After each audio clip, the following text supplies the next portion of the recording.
সন্তোষপুর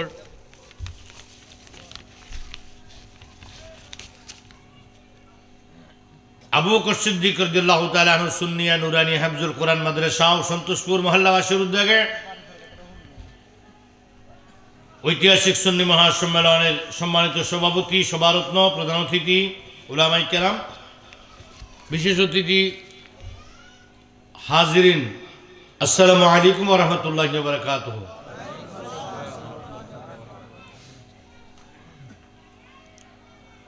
সন্তোষপুর আবু বকর সিদ্দিক রাদিয়াল্লাহু তাআলা আনহু সুন্নিয়া নুরানি হিফজুল কোরআন মাদ্রাসা, কোনটা এটা নাকি? এটা কি ঈদ মিলাদুন নবী সাল্লাল্লাহু আলাইহি ওয়াসাল্লাম উপলক্ষে আবু বকর সিদ্দিক মাদ্রাসা এর উদ্যোগে, গ্রামবাসী মহল্লাবাসীর উদ্যোগে আয়োজিত মাহফিল। এই মাহফিলে আমরা আসরের পর থেকে পর্যন্ত দীর্ঘ সময় আলোচনা শুনতেছি এবং শেষ করে যাব। আল্লাহ যেন তৌফিক দান করে, বলুন আমিন।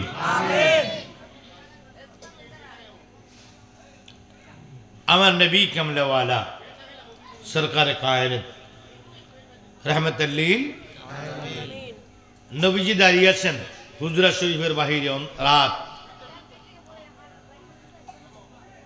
রাতের বেলা। কোন বেলা? রাতের বেলা। হযরত আয়েশা সিদ্দিকা রাদিয়াল্লাহু তাআলা আনহা রাসূল পাকের পাশে গিয়ে দাঁড়ালেন।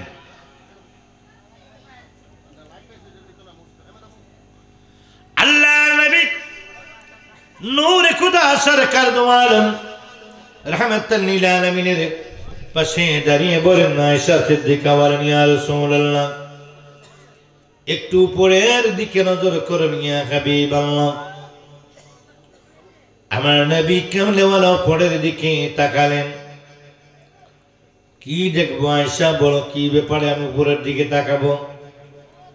হুজুর, মেহেরবানি করে আকাশের তারকাগুলোর দিকে একটু লক্ষ্য করুন ইয়া রাসূলুল্লাহ। আমার নবী কামলেওয়ালা আকাশের দিকে লক্ষ্য করেন। আকাশের দিকে লক্ষ্য করে বলেন, আয়েশা গো, আমি অসংখ্য তারা দেখতেছি।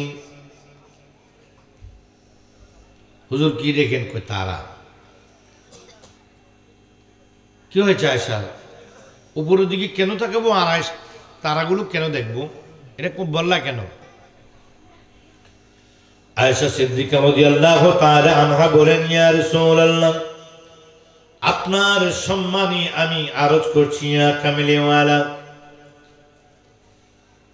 হুজুর দয়া করে বলবেন না ইয়া রাসূলুল্লাহ, আকাশের তারকা পরিমাণ আমলনামা কোন উম্মতের, আপনার উম্মতের মধ্যে কারো আছে কিনা? আমার নবী আকাশের দিকে কয়েকবার লক্ষ্য করে বললেন, অবশ্যই আছে আমার উম্মতের মধ্যে, আমার সাহাবায়ে কেরামদের মধ্যে। ইয়া রাসূলুল্লাহ, এত পরিমাণ আমলনামা কার আমলনামার মধ্যে রয়েছে গো ইয়া রাসূলুল্লাহ? জি করছি জানার জন্য। নবী কামলেওয়ালা বলেন, ও আয়েশা সিদ্দিকা, শোনো শোনো শোনো, আকাশের তারকা পরিমাণ আমলনামা যার আছে সে হলো আমার ওমর। সুবহানাল্লাহ। মনে মনে হারি, আমি মনে করছিলাম আমার আব্বার কথা মনে হয় বলবে। আব্বার নাম কি? হযরত আবু বকর। বাবা হলেন সিদ্দিক, মেয়ে হলেন সিদ্দিকা।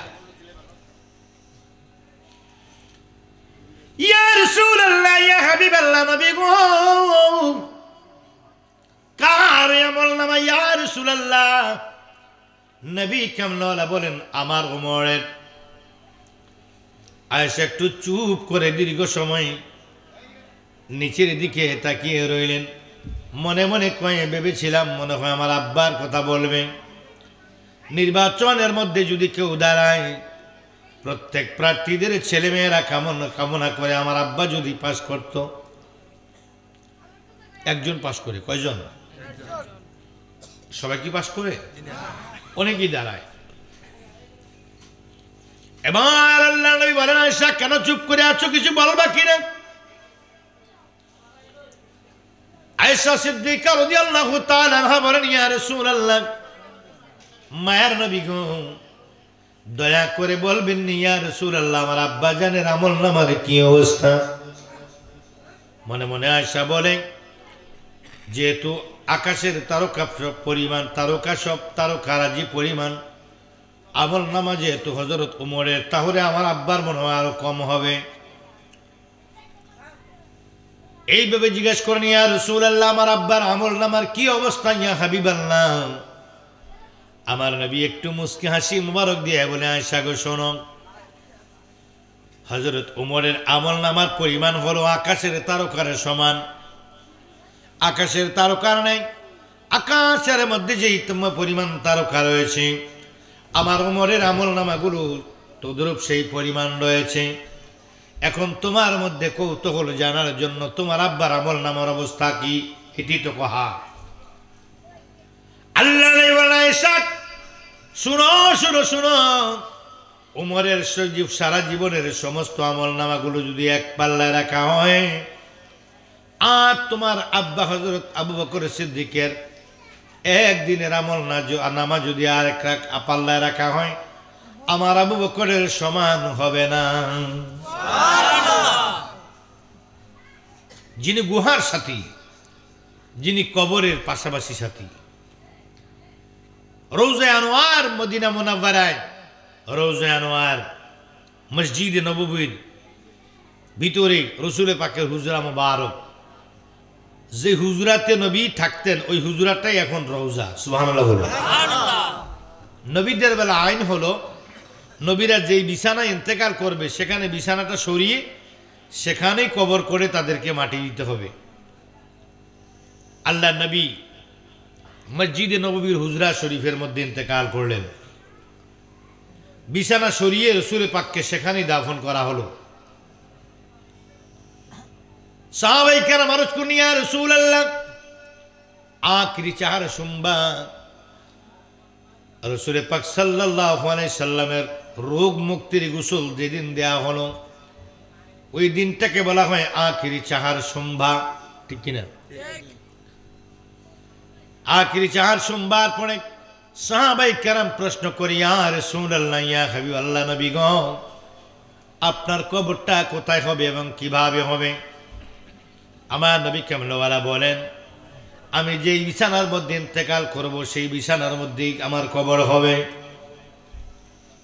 হুজুর, আপনার কবর কেমন হবে? আমার নবী কয়, ইয়ামিনী সিস্টেমে আমার কবর হবে, 9খানা কাঁচা ইট দিয়ে আমার কবরকে তোমরা কি করে ঢাকনা দিয়ে দিও। হুজুর, আপনার কবরটা কেমন হবে আর একটু বলেন। আল্লাহ নবী বলেন, ও সাহাবীরা শোনো, আমি নবীজির সম্মানে আমার কবরের ভিতরে একটি চাদর বিছিয়ে দিও। বেদায়া ওয়ান নিহায়া কিতাবের মধ্যে ইবনে কাসির রাহমাতুল্লাহি তাআলা আলাইহি লিখেন, দয়াল নবীর ইন্তেকাল মুবারকের পরে আমার নবী কামলিওয়ালার কবর মুবারকের মধ্যে একখানা বাড়ি কম্বলের মতো একটি চাদর বিছিয়ে দেওয়া হলো। 8ম হিজরিতে হুনাইনের যুদ্ধে গনিমতের মাল হিসাবে আল্লাহ নবী একটি চাদর পেয়েছিলেন ভাগে গিয়ে। ওই চাদরখানা আমার শীতের সময় আমার নবী কামলিওয়ালা জড়ে জড়ে রাখতেন গায়ে। আমার নবী যখন ইন্তেকাল করলো, হুনাইনের যুদ্ধের পাওয়া সেই গনিমতের মাল আমার নবী কামলিওয়ালার পিঠ মোবারকের নিচে লাল চাদরখানা দয়াল নবী রওজা মোবারকে পিঠের নিচে রেখে দিলেন, বিছায়া দিলেন। লাল চাদর, নিচে লাল চাদর, উপরে সবুজ, উপরে সবুজ গম্বুজ, নিচে লাল চাদর। রাসূল পাক সাল্লাল্লাহু আলাইহি ওয়াসাল্লামের নুরানি রওজা মুবারকের উপরে এখনো যে গিলাফ রয়েছে ওটা লাল গিলাফ মুবারক। উপরে লাল, নিচে কি? নিচে লাল, উপরে কি? গম্বুজের উপরে কি? সবুজ। আল্লাহ নবী কামলিওয়ালা বলেন, সাহাবায়ে কেরাম বলেন, ইয়া রাসূলুল্লাহ, আপনাকে গোসল কে দিবে? আল্লাহ নবী বলেন, আমার গোসল থেকে আলের পরে গোসল দিবে আমার আলী। আলী ছাড়া কেউ যেন আমাকে গোসল না দেয়, কারণ হলো আমি নবীর খালি বদন মুবারক এবং আমার কি লজ্জাস্থান মুবারক। আমি নবী কেমনওয়ালার গুপ্ত অঙ্গ যদি কেউ দেখে, আমার আলী ছাড়া যদি কেউ দেখে, সঙ্গে সঙ্গে তার দুই চোখ অন্ধ হয়ে যাবে। 30 জন লোক পানি আনা নেওয়ার কাজে সহযোগিতা করেছিল। হযরত আলী কাররামাল্লাহু ওয়াজহু গোসল দিয়েছিলেন। গোসল দেওয়া হলো, গোসল দেওয়ার পরে কাফনে পড়ানো হলো। কাফন মোবারক পড়াইয়া নবীকে খাটের মধ্যে রাখা হলো। হুজুর, ইয়া রাসূলুল্লাহ, আপনার কাফন মোবারকের পরে আপনার জানাজা শরীফে কেমন হবে ইয়া রাসূলুল্লাহ? আল্লাহ নবী ডাক দিয়া কয়, সাহাবীরা শোনো, আমার চতুর্দিকে দাঁড়াইয়া দাঁড়াইয়া ঘুরে ঘুরে তাওয়াফ করবে, আর আমি নবী কেমনওয়ালাকে সালাম দিবে। 4 তাকবীরে আমি নবীজির জানাজা হবে না। 4 তাকবীরে আমার নবীর জানাজা হয় নাই। আল্লাহ নবী কেমনওয়ালা বলেন, আমাকে তোমরা কি করবে? খাটের মধ্যে রেখে সালাম দিয়ে দিয়ে চলে যাবে। রাসূল সাল্লাল্লাহু আলাইহি সাল্লামকে গোসল দিলেন আলী। এবার আলীকে ডেকে আনা হলো। আখিরি চাহার সোমবার পরে আলীকে ডেকে নে বললে, আলী তুমি আমাকে গোসল দিয়ে দিও। আলী বলেন, ইয়া রাসূলুল্লাহ। হযরতে আলী বলেন, ইয়া নবী আল্লাহ, আপনি যদি আপনার আগে ইন্তেকাল করি, হায়াতের তো বিশ্বাস নেই। আল্লাহ নবী বলেন, ইয়া আলীউন ইন্নাকা লান তামুতা হাত্তা ইহমারাত লিহিয়াতুকা বিদ-দাম। আলী, আলী রে, ততক্ষণ পর্যন্ত তোমার মৃত্যু হবে না, ততক্ষণ পর্যন্ত তুমি দুনিয়া থেকে বিদায় হবে না, যতক্ষণ পর্যন্ত তোমার সাদা দাড়িগুলো রক্তে লাল না হয়। তখন যে কথাটা যখন বলেন, তখন আলী, হযরত আলী কাররামাল্লাহু ওয়াজহু, মাওলা আলী শেরে খোদার দাড়িগুলো কাঁচা ছিল, উনি জোয়ান ছিলেন। আমার নবী বলেন, আলী ততক্ষণ তুমি ইন্তেকাল করবে না যতক্ষণ তোমার সাদা দাড়ি রক্তে লাল না হয়। এতে বোঝা গেল আলী বুড়া হয়ে ইন্তেকাল করবে। 2 নম্বরে বোঝা গেল আলী শহীদ হবে। না হলে লাল কেন বললেন, রক্তে লাল কেন বললেন? এতে বোঝা যায় মাওলা আলী শহীদ হবেন। ঠিক কিনা বলুন? আরে বলুন আমার, ঠিক কিনা? আমার সাথে বলুন, মদিনা মদিনা আমার সোনার মদিনা, ও মদিনা মদিনা আমার প্রাণের মদিনার প্রেমেতে আমি পাগল দেওয়ানা। হায় হায় মদিনার প্রেমেতে আমি পাগল দেওয়ানা। মদিনা মদিনা আমার প্রাণের মদিনা, মদিনা মদিনা আমার প্রাণের মদিনা। আশিকুন প্রেমে পড়ে গেলে মদিনা, কবর হাসরে তার বয়ে রবে না। আশিকুন প্রেমে পড়ে গেলে মদিনা, কবর হাসরে তার বয়ে থাকবে না। শাফায়াত করিবেন নবী করেন ঘোষণা। হায় হায় শাফায়াত করিবেন নবী করেন ঘোষণা। মদিনা মদিনা আমার প্রাণের মদিনা, মদিনা মদিনা আমার প্রাণের মদিনা। মদিনার প্রেমেতে আমি পাগল দেওয়ানা। হায় হায় মদিনার প্রেমেতে আমি পাগল দেওয়ানা। মদিনা মদিনা আমার প্রাণের মদিনা, মদিনা মদিনা আমার প্রাণের মদিনা। আশিকুন প্রেমে পড়ে গেলে মদিনা, কবর হাসরে তার বয়ে রবে না। আশিকুন প্রেমে পড়ে গেলে মদিনা, কবর হাসরে তার বয়ে থাকবে না। শাফায়াত করিবেন নবী করেন ঘোষণা। হায় হায় শাফায়াত করিবেন নবী করেন ঘোষণা। মদিনা মদিনা আমার প্রাণের মদিনা, মদিনা মদিনা আমার প্রাণের মদিনা। মদিনার প্রেমেতে আমি পাগল দেওয়ানা রে, মদিনার প্রেমেতে আমি পাগল দেওয়ানা। মদিনা মদিনা আমার প্রাণের মদিনা, মদিনা মদিনা আমার প্রাণের মদিনা। ওরে শাহাদক পুরীর এই প্রার্থনা দেখিতে একবারে সোনার মদিনা সাধক পুরীর এই প্রার্থনা দেখিতে একবার সোনার মদিনা দয়া করি ওগো আল্লাহ পুরাও বাসনা হায় হায় দয়া করে ওগো আল্লাহ পুরাও বাসনা মদিনা মদিনা আমার প্রাণের মদিনা মদিনা মদিনা আমার প্রাণের মদিনা মদিনার প্রেমেতে আমি পাগল দেওয়ানা রে মদিনার প্রেমেতে আমি পাগল দেওয়ানা মদিনা মদিনা আমার প্রাণের মদিনা মদিনা মদিনা আমার প্রাণের মদিনা আমার হেরা গভীর মনোযোগ অন্তরের কান লাগাও আমার নবীর পাগলেরা ঘোষণা এবার আলী বোঝা যায় নবী কেমনওয়ালা জানেন আলী কখন ইন্তেকাল করবেন ঠিক কিনা বলো ইয়া আলীন ইন্নাকা লান তামুতা হাত্তা হিমারাত লিহিয়াতুকা বিআদমিদ দম আলী ততক্ষণ তোমার দম যাবে না তোমার শেষ নিঃশ্বাস ত্যাগ হবে না যতক্ষণ সাদা দাড়ি রক্তে লাল না হয় যখন কথাটা বলেছিলেন তখন হযরত আলীর দাড়িগুলো লাল সাদা কালো দাড়িগুলো কি কালো এতে বোঝা যায় আলী বৃদ্ধ হয়ে ইন্তেকাল করবেন 63 বছর বয়সে আলী শহীদ হয়ে দুনিয়া থেকে ইন্তেকাল করলেন বাবা রসুল পাককে সেদিন গোসল দিলেন গোসল দেওয়ার পর সমস্ত সাহাবায়ে কেরাম নবীজিকে সালাম দিলেন সালাম দেওয়ার পর আল্লাহ নবী বলে গেলেন আমার কবরখানা হবে ইয়ামিনী সিস্টেমে আমার কবরের মধ্যে তোমরা আমার সম্মানে একখানা চাদর বিছিয়ে দিও এটা আর কারো জন্য নয় শুধু আমি নবী কামলেওয়ালার জন্য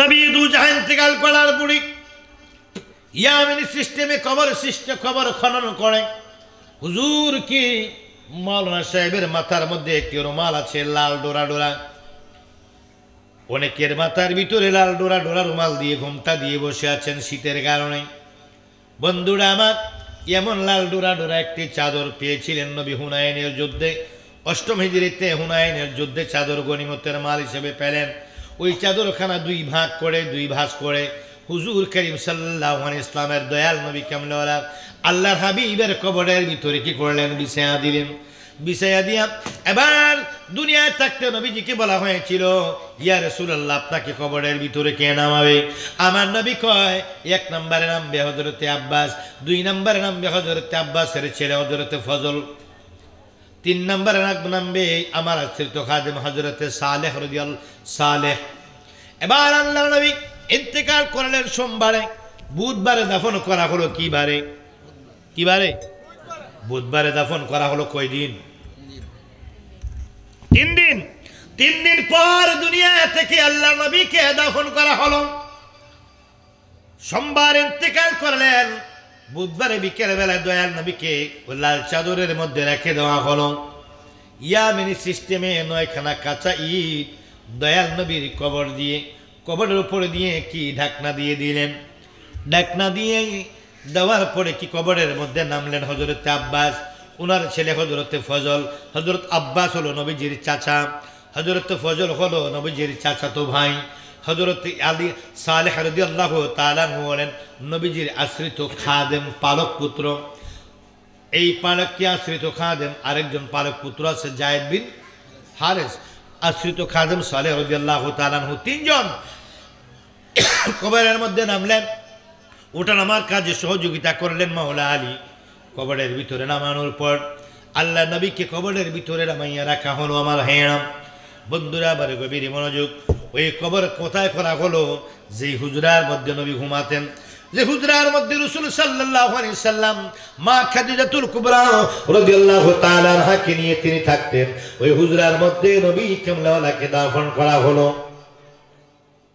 এটা নবীর সিদ্ধান্ত আমি যেখানে ইন্তেকাল করব সেখানে কি করবে দাফন করবে নবীজির পরে খলিফাতুল খলিফা হলো কে আমার সাথে একটু কথা বলতে হবে খারাপ লাগে কষ্ট হচ্ছে এই প্রায় 10 বছর পরে আবার সন্তোষপুরে আসছি রাগ করছেন নাকি আপনারা রাগ করারই কথা 10 বছর পরে আইছিল তো 10 বছরের মধ্যে আপনারা আমার ডাকেন না আমি কেমনে আমার 10 বছর আগে একবার এসেছিলাম, অনেক দিন পরে, প্রায় 14 বছর পরে কিছুদিন আগে আলাবই আসছি। 10 বছর পর আবার সন্তোষপুর আসলাম। সন্তোষপুরের মানুষ অনেক সন্তুষ্ট। আমি এতদিন আইনি কেন, এই জন্য নাকি আপনার বেশি সন্তুষ্ট?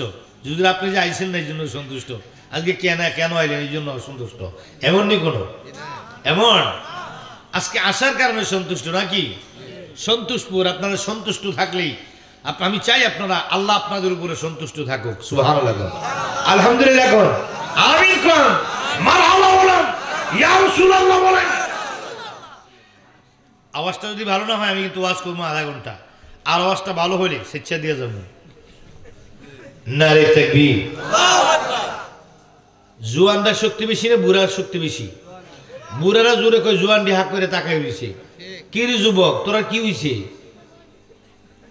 হ্যাঁ, সামনে 14 ফেব্রুয়ারি তো বিশ্ব ভালোবাসা দিবস, মন ভালো নেই, টাকা পয়সার একটু অভাবে আছি।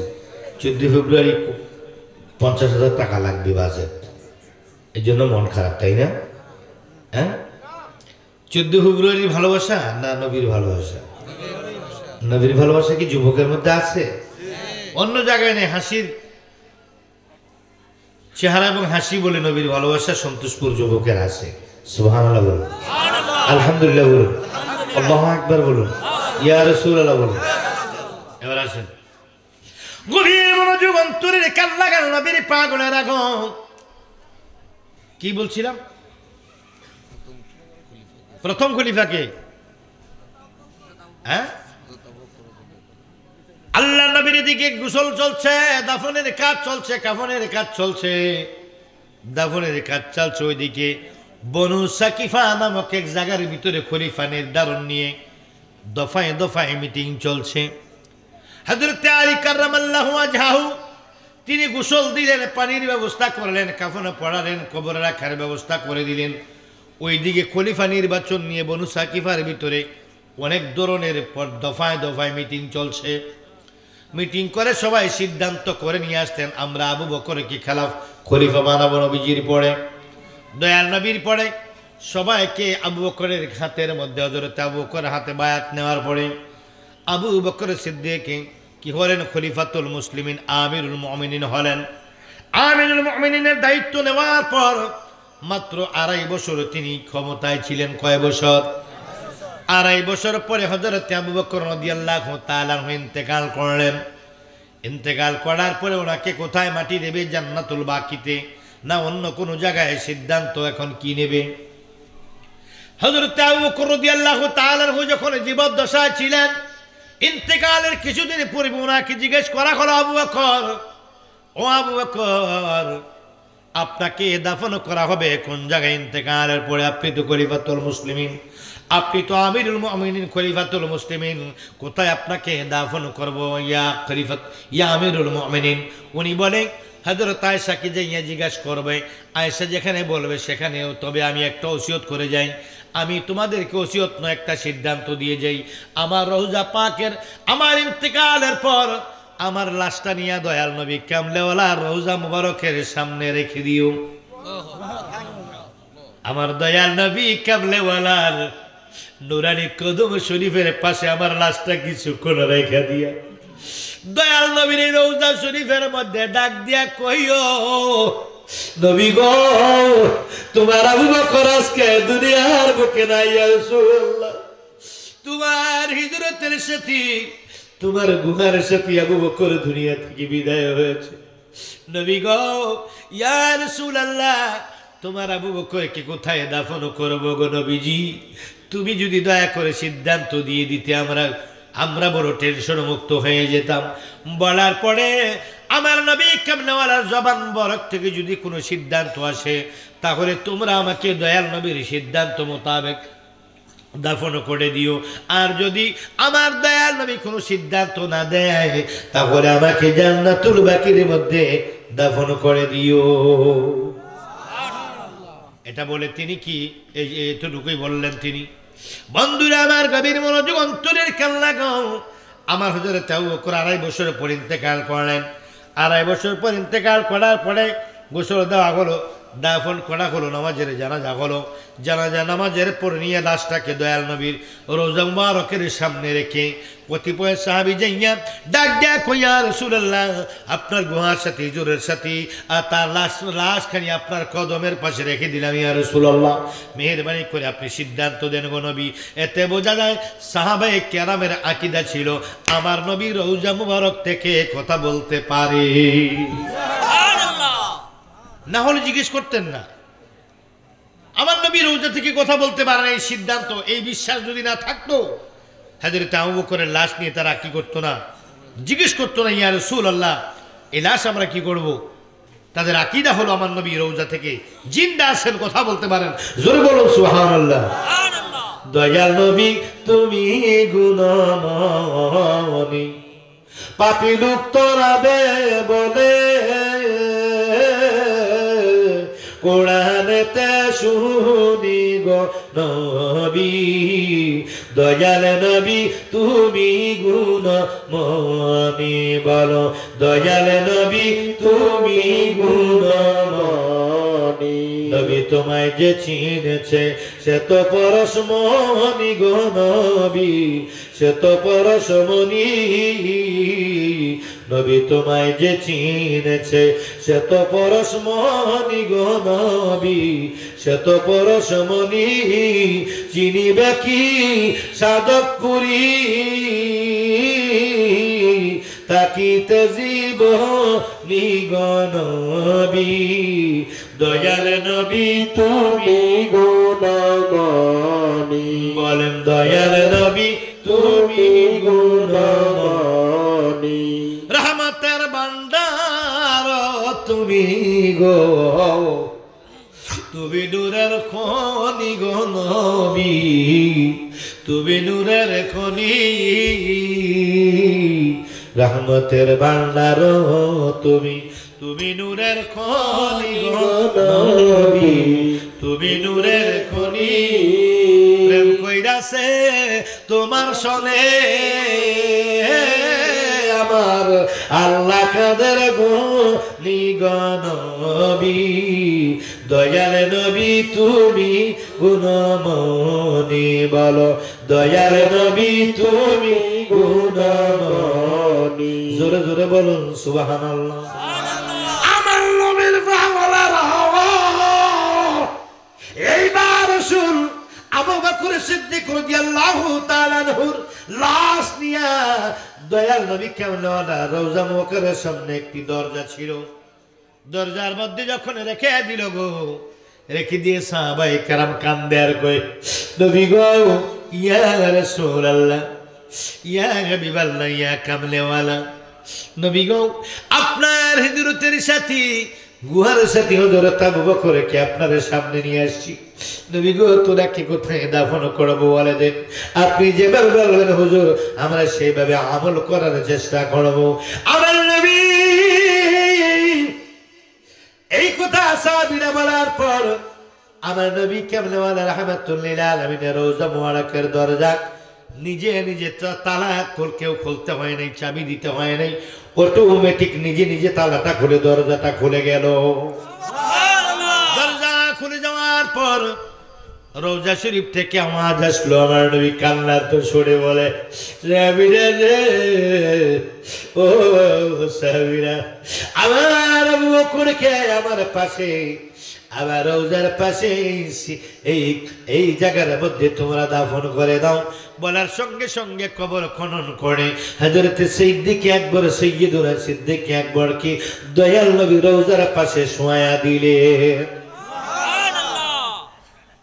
আর হযরত উমরকে মায়েশার সিদ্ধান্ত মোতাবেক সেখানে পড়ে ওনাকে উমরকেও দাফন করা হলো। আমার ভাইয়েরা গভীর মনোযোগ, আরেকটি কবরের জায়গা খালি রয়েছে। ওই কবরের জায়গাটা কার জন্য খালি? তিনি হলো হযরত ঈসা রূহুল্লাহ। একজন নবী এখনো মরেন নাই, তিনি আছেন আকাশের মধ্যে, চতুর্থ আকাশে অক্সিজেন নাই, অক্সিজেন ছাড়া তিনি চতুর্থ আকাশে বেঁচে আছেন। আর হে আমার হযরত খিজির আলাইহিস সালাম পানির নিচে বেঁচে আছেন, কিয়ামত পর্যন্ত তিনি বেঁচে থাকবেন, ওনারও কোনো অক্সিজেন লাগে না, পানির নিচে আছেন। হযরত খিজির আলাইহিস সালাম পানির নিচে যদি অক্সিজেন তারা বেঁচে থাকতে পারে, আমার ওই ঈসা নবী যদি চতুর্থ আকাশে অক্সিজেন সারা বাঁচতে পারে, আমার আল্লাহর ওলিরা নবীরা কবরের ভিতরে আমার আল্লাহর কুদরতে এভাবে জিন্দা থাকতে পারে কি পারে না? আমার নবীর পাওয়ালারা,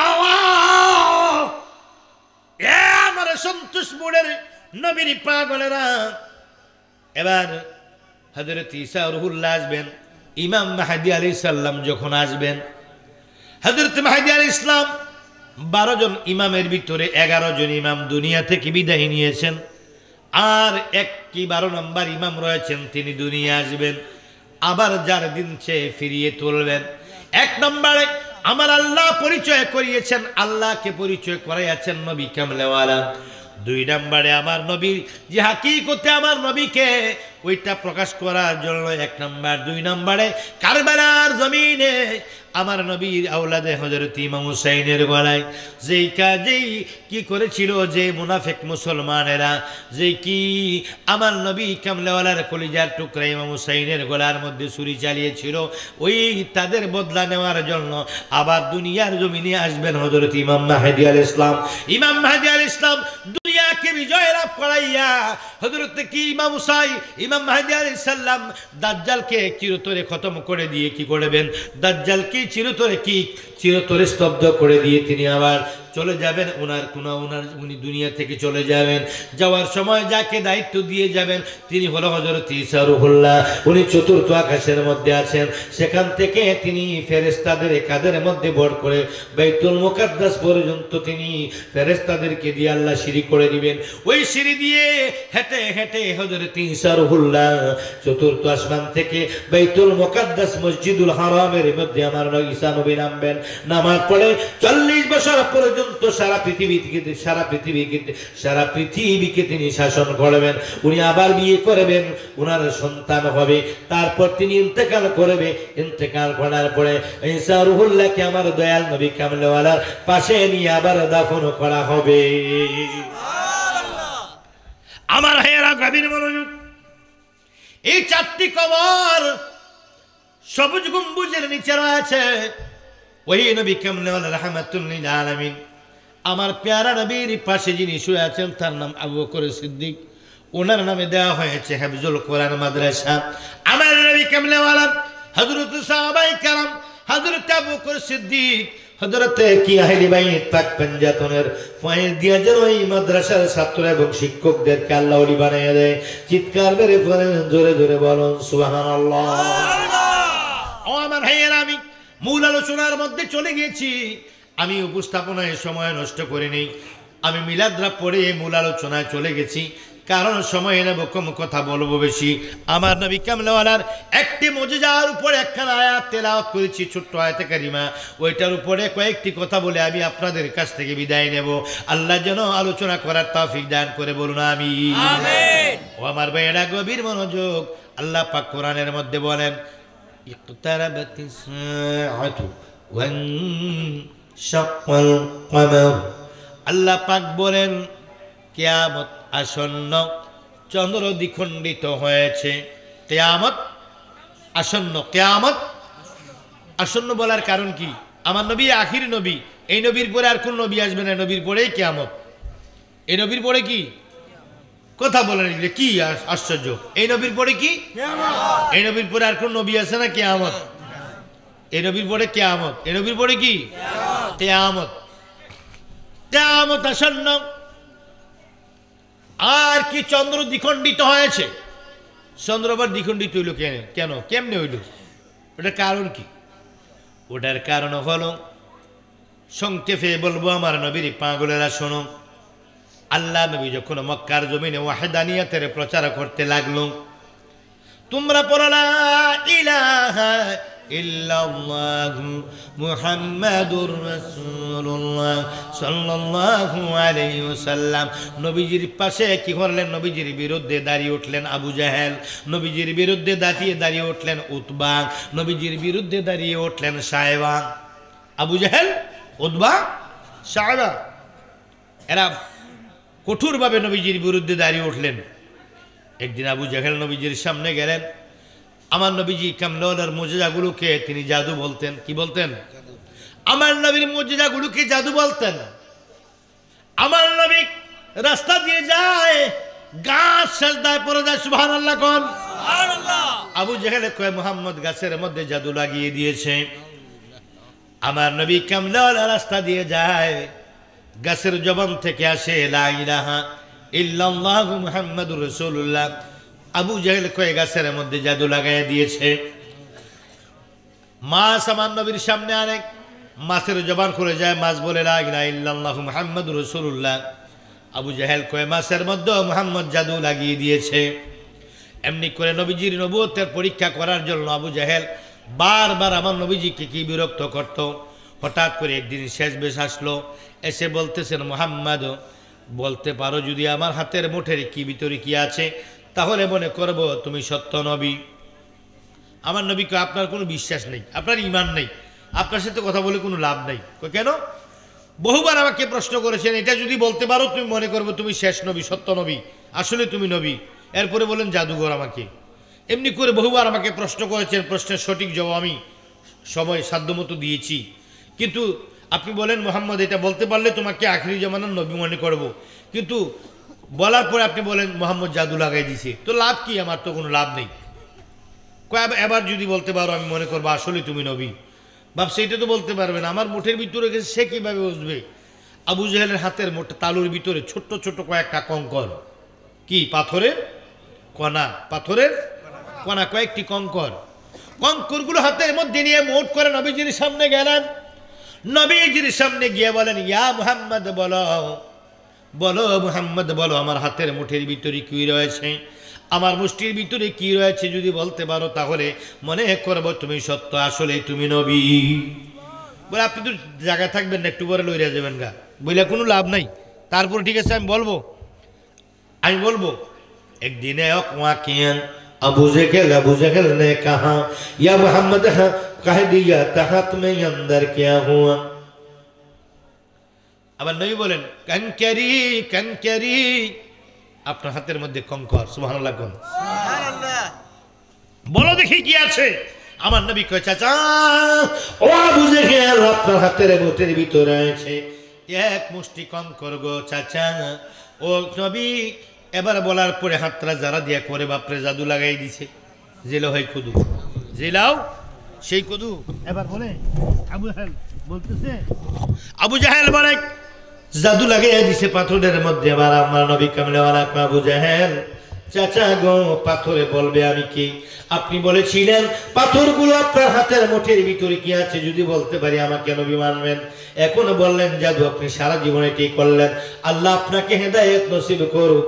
আপনাকে আমি অভিশাপ দেব না, কারণ উনি রাহমাতাল লিল আলামিন। রাহমাতাল লিল আলামিন কাউকে অভিশাপ দেয় না, উনি সবার জন্য হেদায়েতের মাগফিরাত করেন। জোরে বলুন সুবহানাল্লাহ। আমার নবী কয় চাচা একটু শুনুন আমি কে, আপনার হাতের পাথরগুলো বলে দিবি আমি কে। আমার নবী কয় পাথরে তোমরা বলে দাও আমি কে, আমার পরিচয়টা বলে দাও। বলার সঙ্গে সঙ্গে পাথরের জবান খুলে গেল, মানুষের মতো জবান খুলে গেল। আল্লাহ পাথরের জবান খুলে দেওয়ার পরে পাথরগুলো ডাক দিয়ে কয় ইয়া রাসূলুল্লাহ বলতেছি। এবার আবু জাহেল শোনো আমরা বলি। এবার পাথরের জবান খুলে গেল, পাথর ডাক দিয়ে আবু জাহেল শোনো শোনো শোনো লা ইলাহা ইল্লাল্লাহু মুহাম্মাদুর রাসূলুল্লাহ সাল্লাল্লাহু আলাইহি ওয়াসাল্লাম। চিৎকার মেরে বলুন সুবহানাল্লাহ।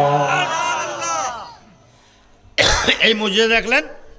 এবার গাছ নবীজির কলমা পড়ে, মাছ নবীর কলমা পড়ে, মাটির মূর্তি নবীকে দেখে সেজদায় পড়ে গেল। মাটি কা পুতলা সিজদে করে কাফের মুসলমান হয়ে যায়। যেদিন দয়াল এসেন দুনিয়ায়, যেদিন দয়াল আসলেন দুনিয়ায়, ইসলাম জিন্দা হয়েছে, ইসলাম জিন্দা হয়েছে। আমার নবী কামলেওয়ালা এই মুজিজাগুলো যখন প্রকাশ হয়ে গেল, নবী কামলেওয়ালা নবী কিছু বলার আগে না নবীকে দেখে মাটির মূর্তি সেজদায় পড়ে গেল, গাছ সেজদায় পড়ে গেল, মাছ দুরূদ পড়া শুরু করলো, পাথরের জবান দিয়ে কালেমা তৈয়বা এসে গেল। কোন রকমে আমার নবীর সঙ্গে আর পারছে না, এবার আর মাথা নষ্ট হয়ে গেল। ইয়ামেন দেশের বাদশা, শাম দেশের ইয়ামেনের বাদশা, ওনার কাছে একটি চিঠি লিখলেন, আমার নবীজির বিরুদ্ধে লিখলেন যে এই মুজিজাগুলো, এই ঘটনাগুলো, জাদুগুলো সে দেখাইতেছে, আমার ভাতিজা সে নবী দাবি করে, তার সঙ্গে কোনো রকমে পারি না, আমাকে একটু হেল্প করেন, আমাকে একটু সহযোগিতা করেন। ইয়ামেনের বাদশার কাছে আবু জাহেল কি লিখলেন, সহযোগিতা কামনা করলেন চিঠির মাধ্যমে। ওই বাদশাহ আবু জাহেলকে আবার চিঠি রিপ্লাই করলেন, চিঠির জবাবে বললেন, আমি আগামী এই মাসের 1 তারিখে আমি আসতেছি, তুমি আমার জন্য এই একটি ভালো অবস্থান তৈরি করো, আমি এসে দেখব তুমি যার সম্পর্কে বলছো মুহাম্মদ সে আসলে সত্য নবী কিনা আমি যাচাই করব। মঞ্চের মধ্যে লাখ লোকের সমাগম করো, লাখ লাখ জনতার সামনে আমি তাকে কিছু প্রশ্ন করব। যদি সে সত্যিকার নবী হয় তাহলে প্রশ্নের জবাব দিতে পারবে, আর যদি নবী না হয় প্রশ্নের জবাব দিতে পারবে। যদি সে নবী না হয় চিরতরে তার ধর্ম প্রচার বন্ধ করে দেব, আর যদি নবী হয় তাই তো ভালো কথা, আমি প্রশ্ন করলেই বুঝতে পারবো সে নবী কিনা। তুমি কি তাকে দাওয়াত করো, আমি 1 তারিখে আসতেছি বলে চিঠি পাঠালেন। চিঠি পাইয়া চিঠির মধ্যে লেখলো, তুমি তাকে দাওয়াত করো, আমি আসতেছি। চিঠিটা নিয়ে পড়ার পর আমার নবী কামলিওয়ালার সামনে গিয়ে চিঠি নিয়ে গেলেন। মনটা বড় খুব সাহস, আরে বাবা আমার পক্ষে ইয়ামেনের বাদশা আসতেছে, ওরে বাপরে বাপ, আমার তো আমি তো সেই, আমি কি আর আমি রয়েছি, ওরে বাপরে, আনন্দে পাগল হয়ে গেলেন। মক্কাবাসীকে দাওয়াত দিয়ে দিলেন, পুরা মক্কা জানিয়ে দিলেন, আর চিঠি গিয়ে আমার নবীকে দেখালেন। আমার নবীকে দেখে বললেন, ইয়ামেনের বাদশা আসবে, তুমি যে নবী, তুমি যে জাদুঘর, তোমাকে দেখবে। কি আমাকে কেন আসছেন? আগামী 1 তারিখে ইয়ামেনের বাদশা আসবে, তুমি কি থাকবে? আমার নবী ইনশাআল্লাহ, কথা কয় না ইনশাআল্লাহ, আমি থাকবো আল্লাহর মসজিদে, অবশ্যই থাকবো, আমি নবী, এতে কোনো সন্দেহ নাই। সেদিন প্রমাণ হয়ে যাবে, লক্ষ জনতার সামনে প্রমাণ করে দেব আমি মুহাম্মাদুর তোমাদের মতো মানুষ, আমি কি জাদুঘর নই, আমি একজন নবী, এটা প্রমাণ করব। যান। খুশিতে আত্মহার হয়ে এবার আবার চিঠি লিখে লোক পাঠালেন ঘোড়া দিয়ে, মুহাম্মদ দাওয়াত রেখেছে, সে থাকবে, মুহাম্মদ দাওয়াত রেখেছে, সে থাকবে, মুহাম্মদ দাওয়াত রেখেছে, থাকবে, আপনি আসুন। চিঠি লেখার পর দিন ধার্য করা হলো, ময়দানের, মরুভূমির ময়দানে বিশাল আয়োজন, স্টেজ করা হলো। মরুভূমির ময়দানে কি করা হলো, সুন্দরভাবে কি আপ্যায়নের ব্যবস্থা করা হলো। ইয়ামেনের বাদশার জন্য উত্তম রাজকীয় খানা পিনার আয়োজন করা হলো। আর ভাস্কর্যের বাড়িতে গিয়ে 2টি চেয়ার অর্ডার দিলেন। ওই ভাস্কর্যের বাড়িতে গিয়ে বললেন, ভাস্কর্য মানে মিস্ত্রি, যারা নকশার কাজ করেন, কিছু কথা বলে কি নকশার কাজ যারা করে তাদের কে গলা হয়ে ভাস্কর্যের বাড়িতে গিয়ে বললেন, 2টা চেয়ার বানাও, একটা চেয়ার হবে স্বর্ণের, আর একটা চেয়ার হবে রূপার। এত দামি চেয়ার, হ্যাঁ কার জন্য? একটা আমার জন্য, আর একটা ইয়ামেনের বাদশার জন্য। কেন? কয় মুহাম্মদ যে ভণ্ডামি করতেছে, আমার ভাতিজা মুহাম্মদ ভণ্ডামি করতেছে, সে একটা বিশাল বড় জাদুঘর, সে নবীর দাবি করে, সে বলে আমি না, ও নাকি আখিরি জামানার বড়, সে নাকি রাহমাতাল লিল আলামিন, সে নাকি আখিরি জামানার নবী, তার নবীগুরি চিরতরের জন্য ছুটাইয়া দেব, তার নবীগুরি ছুটাইয়া দেব। কেমনে? কই ইয়ামেনের বাদশা আসবে তাকে প্রশ্ন করার জন্য, যদি প্রশ্নের জবাব না দিতে পারে তারে চিরদিনের মতো জব্দ করে দিবে। ও আচ্ছা, তাইলে কি করব? 2টা চেয়ার বানাও। কেমনে? কয়েকটা স্বর্ণের আর একটা রূপার, 2টা। কার জন্য? একটাতে আমি বসবো, আর একটা ইয়ামেনের বাদশা। তো মোহাম্মদকে যে প্রশ্ন করবেন ওর জন্য, আবার ওর জন্য চেয়ারও নাকি? ও একটা জাদুঘর, ওর জন্য চেয়ার, ওরে দাঁড় করায় প্রশ্ন করব। ও দাঁড়ায় থাকবে, আসামির মতো দাঁড়ায় থাকবে, আমি প্রশ্ন করব, আমরা প্রশ্ন করব। মোহাম্মদের জন্য আবার চেয়ার, তো তুমি 2টা চেয়ার বানাও। এবার ভাস্কর্য 2টি চেয়ার বানালেন। একটি বানালেন রূপা দিয়ে আর একটি স্বর্ণ দিয়ে। স্বর্ণের চেয়ারে বসবেন ইয়ামেনের বাদশা, রূপার চেয়ারের মধ্যে বসবেন আবু জেহেল। আমার নবী কামলাওয়ালাকে দাঁড় করায় দাঁড়ায় আমার নবী প্রশ্নের জবাব দিবে। এই হলো আবু জেহেলের সিদ্ধান্ত। দেওয়ার পরে এবারে কি করলেন, তারিখ অনুযায়ী উঁচু একটি মঞ্চ তৈরি করলেন। মঞ্চের ভিতরে বাদশার জন্য চেয়ারের ব্যবস্থা করলেন, আবু জেহেলে বসার জন্য চেয়ারের ব্যবস্থা করলেন। করার পরে কি তারিখ মোতাবেকে ইয়ামেনের বাদশা সেই মক্কায় রওনা হলেন। সঙ্গে নিলেন 10,000 সৈন্য। কয় হাজার? 10,000 সৈন্য। একজন নবীকে প্রশ্ন করবেন কত সাহস, 10,000 সৈন্য নিলেন। আর একজনের জন্য কত ভয় দেখুন, থেকে যদি যুদ্ধ করা লাগে 6 মাসের খাবার নিয়ে নিলেন। কয় মাসের? 10,000 সৈন্য নিলেন, 6 মাসের খাওয়ান নিলেন। যদি যুদ্ধ করতে হয় তাহলে আমরা কি খাবো, এই জন্য 6 মাসের খাবার নিয়ে নিলেন। আর কি 10,000 সৈন্য নিয়ে ঘোড়ার গাড়ি নিয়ে রওনা করেন। 1 তারিখ সকালবেলা হলো। সকালবেলায় কি দিনের 10টা বেজে গেল। লাখো লাখো জনতা ময়দানের মধ্যে হাজির হয়ে গেল। আবু জেহেল বসে রইলেন রূপার চেয়ারে। ঠিক সময়ে চলে আসলেন ইয়ামেনের বাদশা। ইয়ামেনের বাদশা আসার পর স্লোগান দিয়ে, অভ্যর্থনা দিয়ে, শাহী খাবার দিয়ে ওনাকে স্বর্ণের চেয়ারের মধ্যে বসাইয়া দিলেন। ওনার বাম পাশে রূপার চেয়ারে বসে গেলেন আবু জেহেল। বসার পর লক্ষ লক্ষ মানুষ সেখানে কি হয়ে জমায়েত হয়ে গেল। আমার নবী কামলার জন্য তারা অপেক্ষা করতেছে।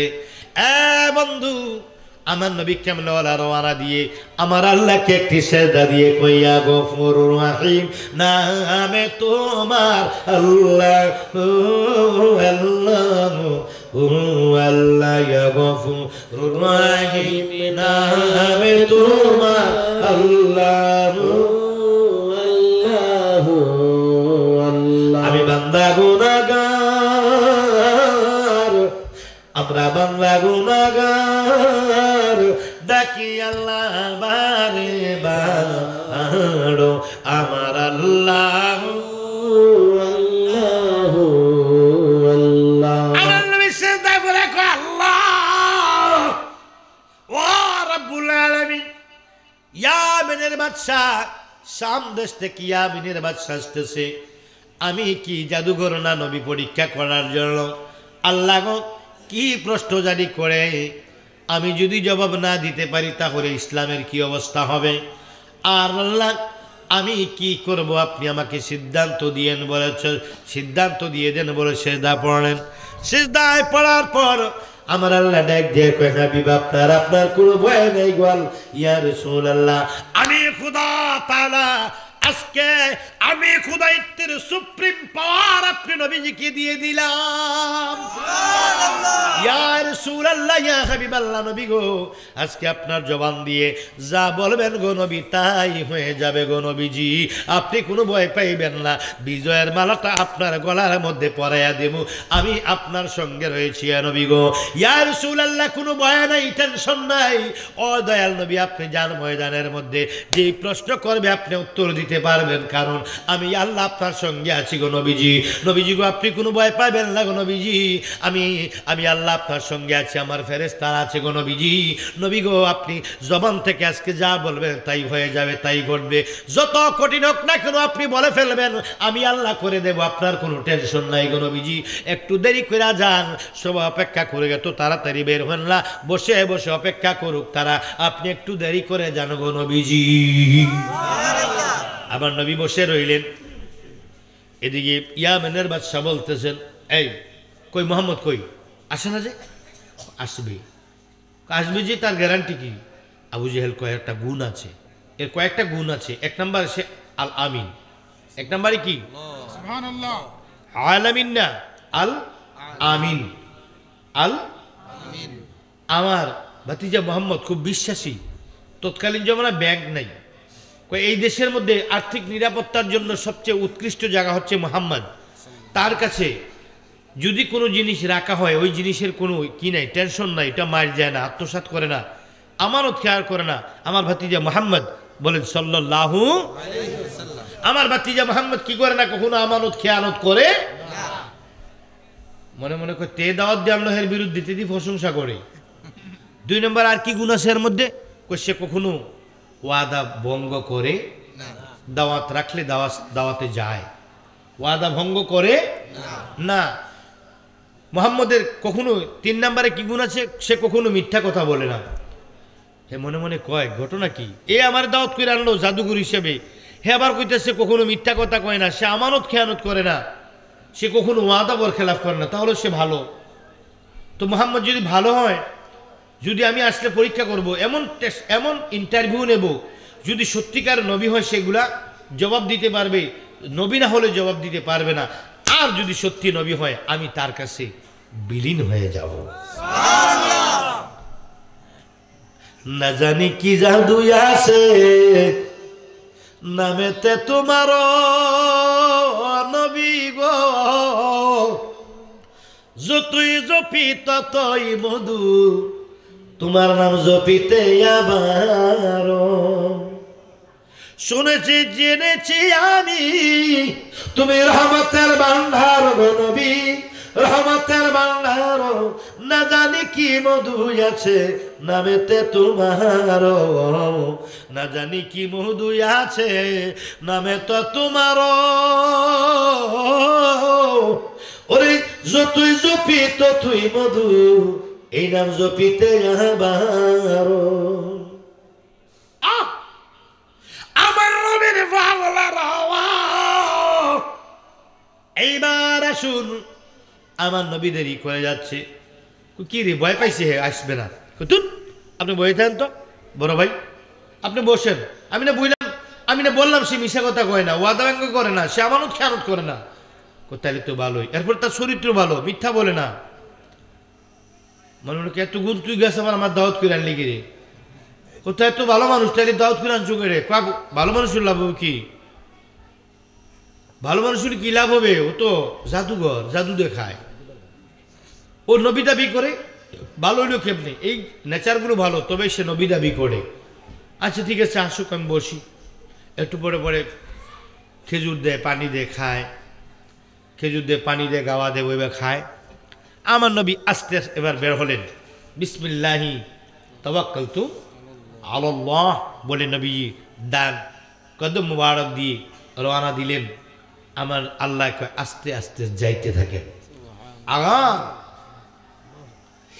আমার আল্লাহ ডাক দেয়, কই ও ফেরেশতা তোরা কি করস? আমার বন্ধু কামলেওয়ালা রে, দুনিয়ার কোন বাদশাহ তাদের দেহরক্ষী লাগে, তাদের কি লাগে, দেহরক্ষী লাগে, তাদের কি সিকিউরিটি লাগে, তাদের জন্য সৈনিক লাগে। আমার বন্ধুর কোনো সৈনিক লাগবে না। সামনে 70,000, পিছনে 70,000, ডানে 70,000, বামে 70,000 ফেরেশতা আমার বন্ধুকে নিয়ে তোমরা কি করে মঞ্চে চলে যাও। আমার নবীর চতুর্দিকে, এদিকে 70, এদিকে ডানে 70, বামে 70, সামনে 70, পিছনে 70, মাঝখানে দয়াল নবী। আমার নবী যেই মাত্র ঘর থেকে বের হলেন, এদিন রুদ্রটা ছিল খুব বেশি, আবার ফেরেশতাদের নূর চমকাচ্ছে। এদিকে আমার আল্লাহ কয় আরশ আজিম থেকে আকাশ থেকে জমিন পর্যন্ত আলোকিত জন হয়ে থাকে। আমার নবীর চেহারা জ্যোতিতে যেমন আজকে আকাশটা আলো হয়ে যায়, সূর্যের আলোকে হার মানাইয়া নবীজির চেহারা মুবারকের জ্যোতি আজকে বাড়িয়ে দাও, ও ফেরেশতারা বাড়িয়ে দাও। বলার পরে আমার নবীর চোখের জ্যোতি মুবারক, মুখের জ্যোতি মুবারক, মাথা মুবারকের জ্যোতি মুবারক এমন ভাবে বেড়ে গেল, আকাশ থেকে জমিন পর্যন্ত সূর্যের আলোকে হার মানাইয়া আমার নবী কামলেওয়ালার চেহারার জ্যোতি আল্লাহ বাড়িয়ে দিল। নবী যাইতেছে, অনেক দূর থেকে দেখা যাচ্ছে, উঁচু জায়গায় বসছে।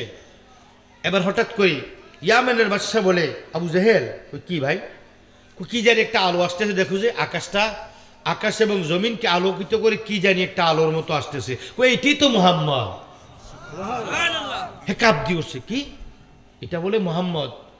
এতক্ষণ বললো জাদুঘর, এখন দেখি সে আকাশ জমিন আলোকিত করে আসতেছে, তাইলে এটা জাদুঘর হয় কেমনি? বুঝি আবু জেহেলের মধ্যে হিসাব অঙ্কে বলাছে, কামটা মনে হয় আখির জামান একজন নবী আসবে মুহাম্মদ নামে, এটা আমি জানতাম, আমরা অনেক আগে থেকেই জানতাম এটা মনে হয় ওই, যদি সত্যিকার হয়ে থাকে আজকে তার জীবনে তার কদমের মধ্যে জীবন বিলাইয়া দেব। বাজানো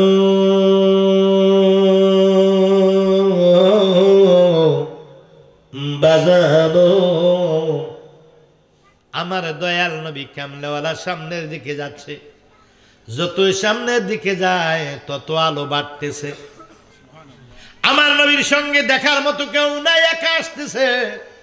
70,000 করে ডানে বামে সামনে পিছনে ফেরেশতা, অন্য কেউ দেখে না, আমার নবী কামলেওয়ালা দেখে। আল্লাহ যেহেতু সাহস দিয়েছে, নবীর কোনো ভয় আসেনি। বলেন খৌফ আছে? ভয় আছে? নাই। আমার নবী এবারে কাছাকাছি গিয়ে লম্বা লম্বা কদম দেওয়া শুরু করলেন। লক্ষ লক্ষ মানুষ দুই ভাগ হয়ে নবীজিকে রাস্তা দিচ্ছেন। আমার নবী কামলেওয়ালা রাহমাতাল লিল আলামিন সরাসরি সুজা গিয়ে ইয়ামেনের বাদশার সামনে গিয়ে আমার নবী ডাক দিয়া কয়, আসসালামু আলাইকুম ওয়া রাহমাতুল্লাহি ওয়া বারাকাতুহু বলে আমার নবী হাসি দিয়ে অপলক নয়নে যখন তাকায়া রইলেন, উনি কি প্রশ্ন করবে আর কিসের জবাব দিবে? ওয়া আলাইকুম সালাম বলে কি জবাব দিবে? সালামের জবাব দিতেও তিনি বলে গেছে। অপলক নয়নে আমার দয়াল নবীজির চেহারার দিকে কয়েক মিনিট তাকায়া রইল। তাকায়া তাকিয়ে আবার মনে মনে কয়, জীবনে কত সুন্দর মানুষ দেখলাম, কত সুন্দর মানুষ দেখলাম, মুহাম্মদ সাল্লাল্লাহু আলাইহি সাল্লামের মতো এমন নূরের পুতুলার কোনোদিন জীবনে দেখি নাই। অপলক নয়নে তাকাইয়া আস্তে করে চেয়ারটা ছেড়ে দিয়ে দাঁড়াইয়া দয়াল নবীর ডান হাত মরকের মধ্যে দুই হাত দিয়ে টান দিয়ে ধরে কই, ইয়া রাসূলুল্লাহ দয়া করে আপনি স্মরণের চেয়ারের মধ্যে বসে যান। আল্লাহ একটু দেরি কইরেন না হাবিব বয়ালাম। আমার নবী বসে গেলেন। নূরের চেহারা, স্বর্ণের চেয়ার মানাইছে খুব সুন্দর। এবার ইয়ামেনের বাদশা দাঁড়িয়ে রইলেন। আমার নবী বসে গেলেন। আবু জাহেল দাওয়াত দিয়ে আনছে। ইয়ামেনের বাদশাকে দাওয়াত দিছে কে? আমার নবী না আবু জাহেল? কে? আমার নবী নয়, আবু জাহেল দাওয়াত দিয়েছে। এখন যদি আমার তাকে সম্মান না দেয়, এটা কি বেইজ্জত করা যাবে না? এই জন্য হাবি কি ইয়ামেনের বাদশাকে আবার মনের ভিতরে কি ঢুকে গেল, হায় রে হায়, খাল কেটে কুমুরের চাষ করলাম, ইয়ামেনের বাদশাকে আনছিলাম মুহাম্মদকে দমানোর জন্য, প্রতিহত করার জন্য। মনে হয় হেরো জাদু দইরা ফালাইছে। এখন আমি কি করি? সে আত্ম ছেড়ে দিছে। আয় হায়, হার্টবিট বেড়ে গেছে, প্রেশার বেড়ে গেছে, ছটফট করতেছে। এবার মেহমান দাঁড়িয়ে রয়েছে, সে কি বসে থাকতে পারে? এবার আবু জাহেলে কই, আপনি চেয়ারের মধ্যে বসেন। এবার রূপার চেয়ারে বসলেন ইয়ামেনের বাদশা, স্বর্ণের চেয়ারের মধ্যে বসলেন আমার নবী। আবু জাহেল কই? আবু জাহেল কই? চেয়ার বানাইছে কে? টাকা কার? অনুষ্ঠান সাজাইছে কে? ইয়ামেনের বাদশারে আনছে কে? আমার নবী এবার স্বর্ণের চেয়ারে, দয়াল নবীর স্বর্ণের চেয়ারে, রূপার চেয়ারে ইয়ামেনের বাদশা আবু জাহেল দাঁড়ায় রইছে। আপনি না বলে প্রশ্ন করবেন, করেন না। কি প্রশ্ন করবো? হ্যাঁ, খালি ব্যাককলের মতো বেবলা মতো তাইয়ে থাকে আমার নবীর দিকে। অপলক নয়নে বালি পাত্ত মারে না। মনে মনে কয়, আরে তো জাদু ধরে লাইছে, আপনার তো জাদু ধরে লাইছে। আপনি ওর দিকে এমনি তাকান কেন? আপনারা কি জাদু ধরছে নাকি? এটা কাজ করেন, আপনার মনেও জাদু ধরে লাইছে। প্রশ্নটা আমি করি, আমি যে প্রশ্ন করবো তোর 14 গোষ্ঠী ওই প্রশ্ন খুঁজেও পাবে না। এত কঠিন প্রশ্ন করবো, এর চেয়ে কঠিন প্রশ্ন যদি তুই পারস তো আমার পরে বলিস। আমি যে প্রশ্ন করব, যদি উনি সত্য নবী হয় তাহলে জবাব দিতে পারবে, আর নবী না হলে জবাব দিতে পারবে না। আর এত কঠিন প্রশ্নের জবাব যদি দিতে পারে তাহলে বুঝতে হবে আসলে উনি নবী। এমন প্রশ্ন করব যে প্রশ্ন তোর মাথায়ও নাই। আমি প্রশ্ন করার পরে যদি তোর প্রশ্নটা পছন্দ না হয় তাহলে তুই প্রশ্ন করিস, দাঁড়া কই, ঠিক আছে তাহলে করেন। আপনার মনে মনে কয়ে জাদু ধরে রেখেছি মনে হয়, কে জানি, হে খালি হে তাকাই থাকে, হাঁ কইরা কথা কয় না। কয় করেন না আপনি প্রশ্ন? কাছে করতেছি। এবার ইয়ামেনের বাদশা বলে, মুহাম্মদ সাল্লাল্লাহু নবী গো, আপনি নাকি নবী? কয় হ্যাঁ আমি নবী, অবশ্যই নবী, অবশ্যই আমি নবী। তো নবীজি তার প্রমাণ কি? কই প্রমাণের জন্য যা দরকার নয়, একটা নবী প্রমাণ, একটা নবীকে জাস্টিফাই করার জন্য যেই ধরনের প্রশ্নের দরকার সেই ধরনের কঠিনের চেয়ে কঠিন যদি কোনো প্রশ্ন থাকে, পৃথিবীর সবচেয়ে কঠিন প্রশ্নগুলো আমাকে করুন, আমি সেটার জবাব দেব। আমি জবাবের মাধ্যমে বুঝিয়ে দেবো আমি কি নবী না আসলে জাদুঘর। করেন প্রশ্ন, তাই আপনি কোনো ভয় নাই? কয় না। আপনি সত্যি? হ্যাঁ অবশ্যই সত্যি। এবার ইয়ামেনের বাদশা বলে মুহাম্মদ সাল্লাল্লাহু আলাইহি সাল্লামকে বলেন, ও নবী, ও মুহাম্মদ, আপনি কি নবী? হ্যাঁ। তা আপনি যদি নবী হয়ে থাকেন, এখন দিনের 10টা বাজে, তাহলে রাতের 10টা বাজাবেন। তার মানে হলো আকাশে এখন সূর্য, তাহলে কি করতে হবে? সূর্যটাকে ডুবিয়ে দিবেন।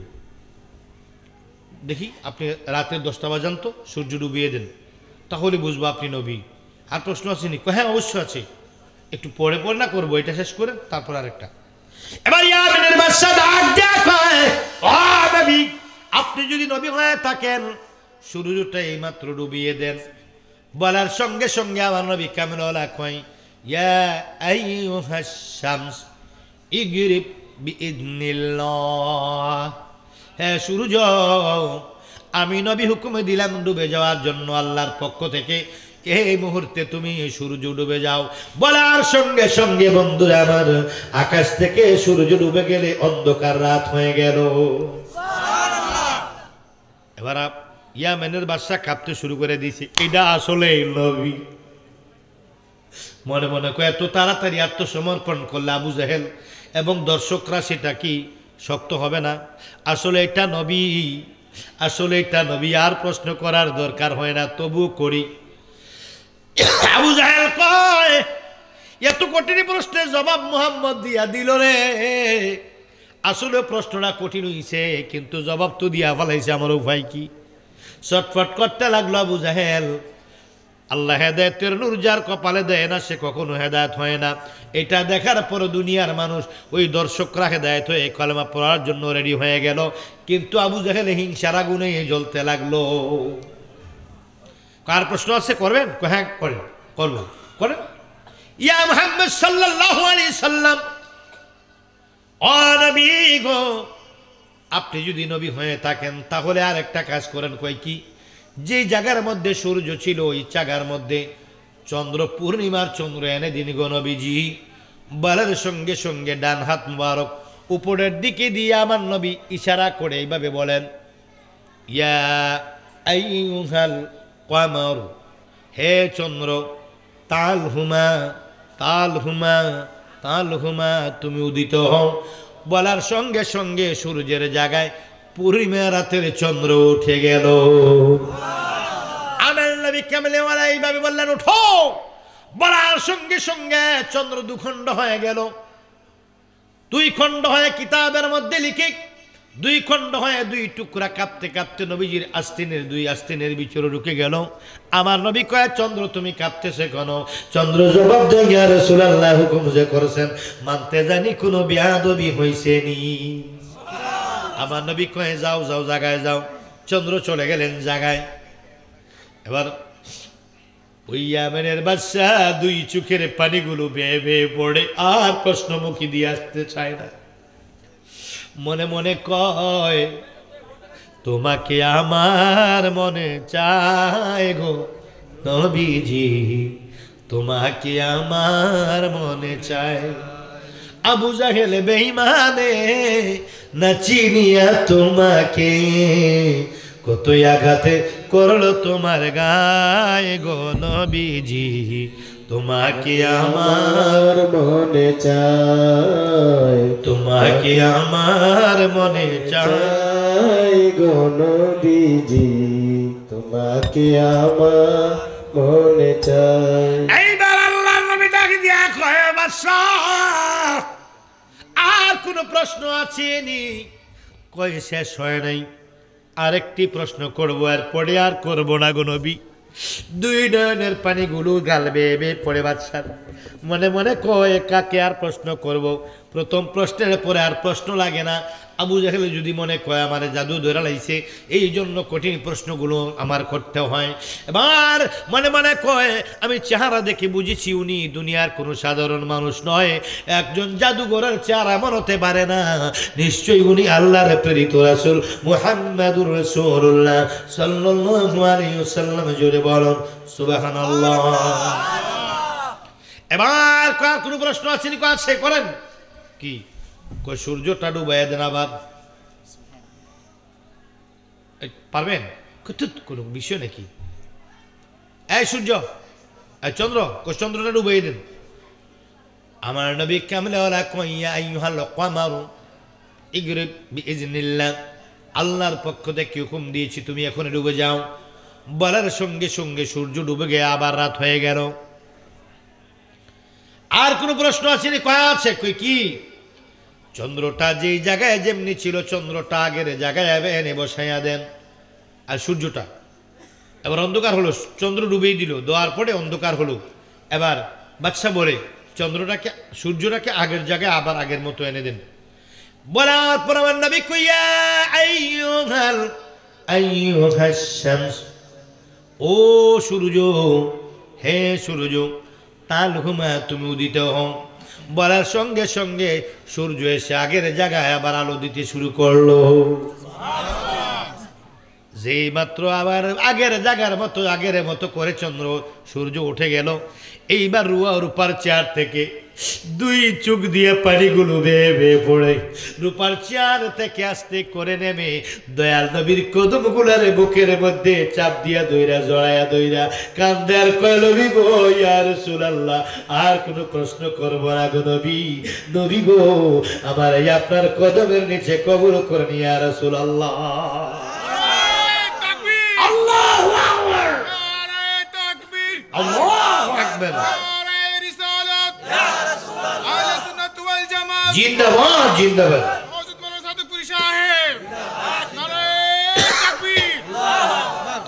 এইবার লাগ দিয়া কদমের মধ্যে ধরা লাগ দিয়া আর কান্দে, নবী গো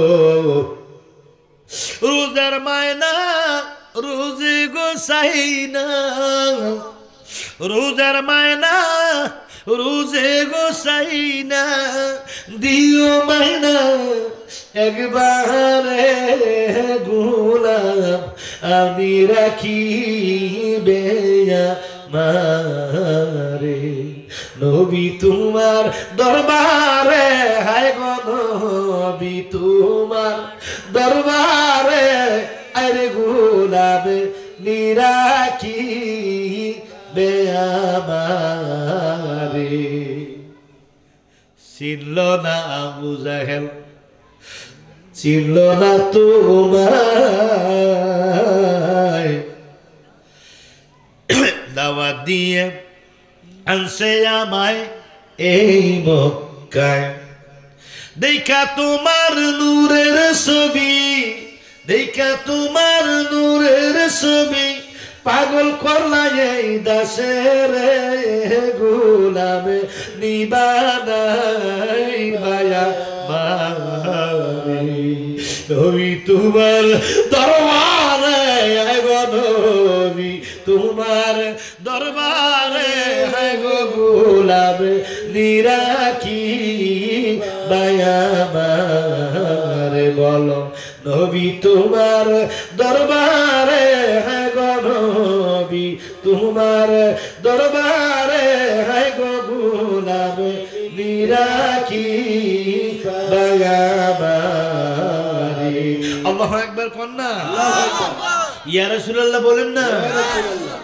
আহা, ও তুমি বিনে, তুমি বিনে কে আছে মার গো নবী, তুমি বিনে রে, কঠিন হাসরের দিনে কাঁদব নাফসি নাফসি গো বলে, ও উম্মতি উম্মতি বলে কাঁদবে সে দায় পরে গো নবী তুমি বিনে গো তুমি বিনে বলো তুমি বিনে কে আছে আমার গো নবী তুমি বিনে তুমি বিনে বলো তুমি বিনে কে আছে আমার গো নবী তুমি বিনে গো। দুই কদমের মধ্যে ধরে কাঁদলে ইয়া রাসূলুল্লাহ আমারে কবুল কইরাল। 10,000 সৈন্যদেরকে ডেকে বলে তোরা এখনো কোথায়? ডাক দেখো বাদশা আমরা হাজির আছি। 10,000 সৈন্য লয়া কয়ে তোরা আর দেরি করিস না, আমার নবীর কদমের গোলাম হইয়া যা। বলে বাদশা 10,000 সৈন্য লইয়া দয়াল নবীর কাছে 2 হাত পাইতা কই ইয়া রাসূলুল্লাহ আমরা রে কবুল করবেন নি। আমার নবী কো বাদশা তোমার কি সৈন্যদেরকে নিয়ে আমার সঙ্গে পড়ো লা ইলাহা ইল্লাল্লাহু মুহাম্মাদুর রাসূলুল্লাহ বলে এবার কালেমা পড়লো গো। দেখা দেখি ময়দানের মধ্যে কয়েক লক্ষ মানুষ ছিল, ওরাও চিৎকার দেয় কই বাদশা তুমি তোমার 10,000 সৈন্যকে নিয়ে মুহাম্মাদুর রাসূলুল্লাহর কাছে কলমা পড়লা, আমরা কি অন্যায় করছি গো? আমরা সবাই নবীজির কলমা পড়বো বলে চিৎকার দেখো ইয়া রাসূলুল্লাহ আপনাদের কবুল করেন। বলার সঙ্গে সঙ্গে লক্ষ লক্ষ মানুষ চিৎকার দিয়ে নবীজির সঙ্গে ডান হাত পেতে পেতে বলল লা ইলাহা ইল্লাল্লাহু মুহাম্মাদুর রাসূলুল্লাহ সাল্লাল্লাহু আলাইহি ওয়াসাল্লাম। বলে ইসলাম গ্রহণ করার পরে আবু জেহেল পালালো। আবু জেহেল কি পালিয়ে গেল। কি করলো? পালিয়ে গেল। আর সবাই ইসলাম গ্রহণ করলো।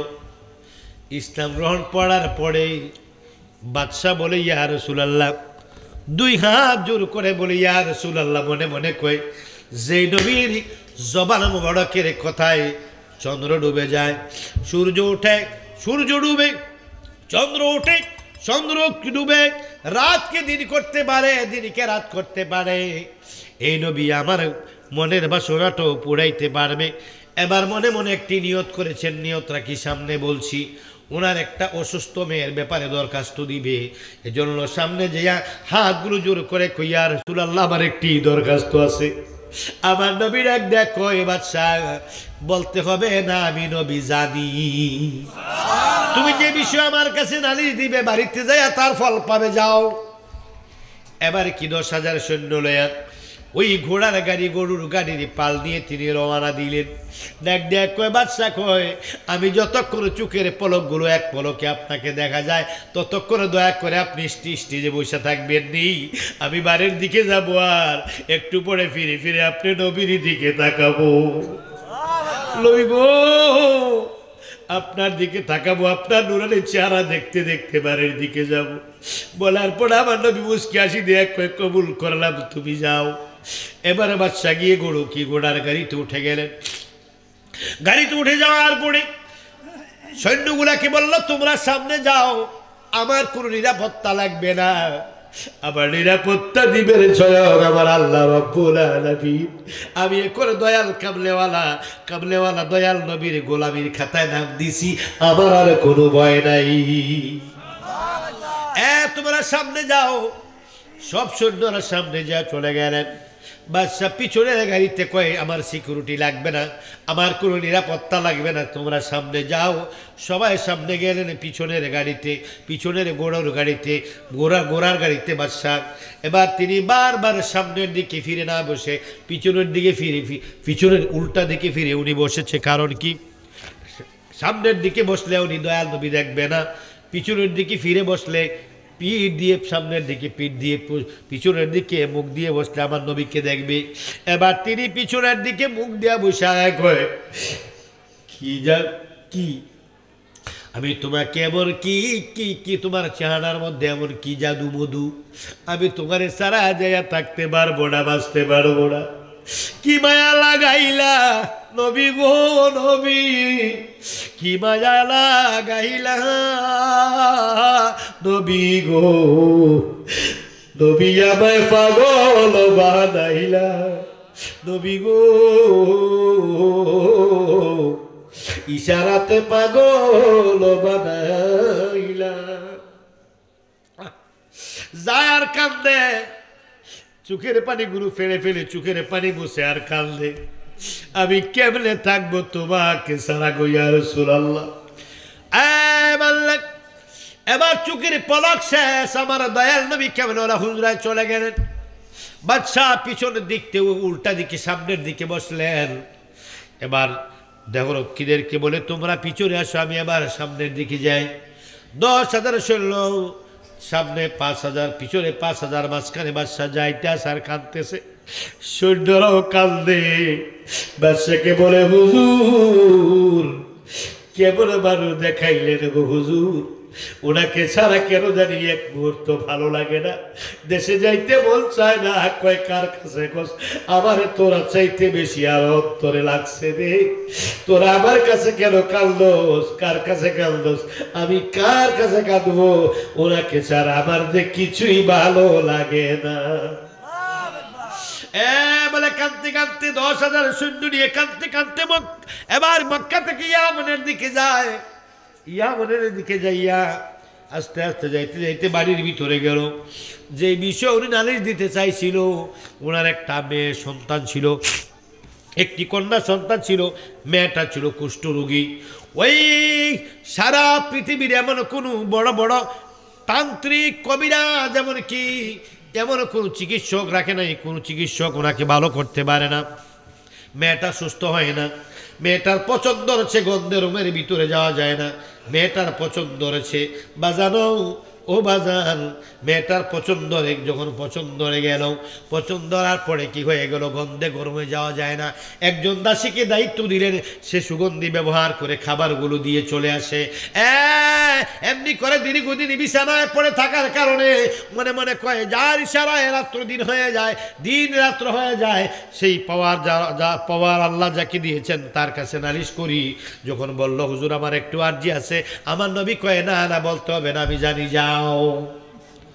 মনে মনে কয় এই নালিশটা তো দিয়েছিলাম, একটু বাড়িতে আগে যাই। বাড়ির ভিতরে গিয়া যেই কামরার ভিতরে মেয়েটা থাকে, ওই সৈনিকদেরকে গেট পর্যন্ত সৈনিকেরা দিয়ে দিল। গেটের ভিতর থেকে 2 দেহরক্ষী সামনে আগাইয়া নিল। সৈনিকদেরকে বলল, ওই কি তোমরা অনেক ক্লান্ত, দূর থেকে এসেছো সবাই, 3 দিন পর্যন্ত বিশ্রাম করো, একটানা 3 দিন বিশ্রাম করতেই থাকো, তোমাদেরকে সময় মতো খাবার পৌঁছে দেওয়া হবে, তোমরা আর কোনো কাজ করতে হবে না, এখন থেকে তোমরা কয়েকদিন রেস্ট করো, আমি ভিতরে যাচ্ছি। বলে তিনি বাদশা চলে গেলেন কামরার ভিতরে। ওই কামরার সামনে, কোন কামরা? যেই কামরার মধ্যে কুষ্ঠরোগী মেয়েটা থাকে, ওই কামরার সামনে বাদশা আস্তে আস্তে বয়ে চলে গেলেন। সৈন্যদেরকে দেহরক্ষীদেরকে বললেন তোমরা যাও, আমি একাই যাব। বলার পরে বাদশা একা সেই রুমের দরজার সামনে গেলেন। রুমের দরজার সামনে অন্যদিন যাওয়া যায় না পোষা গন্ধে, আজকে রুমের সামনে যায় দেখে গো এমন সুন্দর একটা সুগন্ধ রুম থেকে বের হইতেছে, যে সুগন্ধটা দয়াল নবীর গয়া মুবারকের মধ্যে পাইছিল। দুনিয়ার কোন আতরের মধ্যে এমন সুগন্ধ নাই, দুনিয়ার কোন সেন্টের মধ্যে এমন সুগন্ধ নাই। ওই সুগন্ধিটা নাকের মধ্যে যখন লাগলো, আমার নবীর কথা মনে হইয়া গেল। কান্দে দাঁড়াইয়া দাঁড়াইয়া কয়, বলিতে পারি না দয়াল তোমারি, তোমার কথা মনে হইলে বুকে আগুন জ্বলে রে মনি, বুকে আগুন জ্বলে। আমি ঘুম হইতে চমকাইয়াই উঠি নবী, নবী বলে রে ও দয়াল নবী গো, বলিতে পারি না দয়াল তোমারে। বাজান ও নবীর পাগলের আগুন, আমার নবী কেমনেওয়ালা। এবার কি করলেন, দরজা দাঁড়ালেন, দেখেন রুমের ভিতরে থেকে সুগন্ধি আসতেছে। হঠাৎ করে দরজার মধ্যে কাছাকাছি গিয়ে যখন দাঁড়াইল, দেখে গো ওই রুমের ভিতরে গুনগুন করে মধুর সুরে কে জানি আমার নবী কামলাওয়ালার দুরূদ পড়তেছে। গুনগুন করে চিকন মহিলার কণ্ঠে কায়ার কান্দে, সাল্লো সারমাদা আহমদা আহমদা মারহাবা মারহাবা ইয়া নূরে খোদা। তোমারই নূরের ঝলক লাগিয়া গেল মাবুদের পরিচয় হইয়া, তোমারই নূরের ঝলক লাগিয়া গেল মাবুদের পরিচয় হইয়া। তুমি এনে দিলে এশেকের ফায়দা, তুমি এনে দিলে এশেকের ফায়দা। মারহাবা মারহাবা ইয়া নূরে খোদা, বলো সাল্লো সারমাদা আহমদ আহমদ মারহাবা মারহাবা ইয়া নূরে খোদা। সাল্লো সারমাদা আহমদ আহমদ মারহাবা মারহাবা ইয়া নূরে খোদা।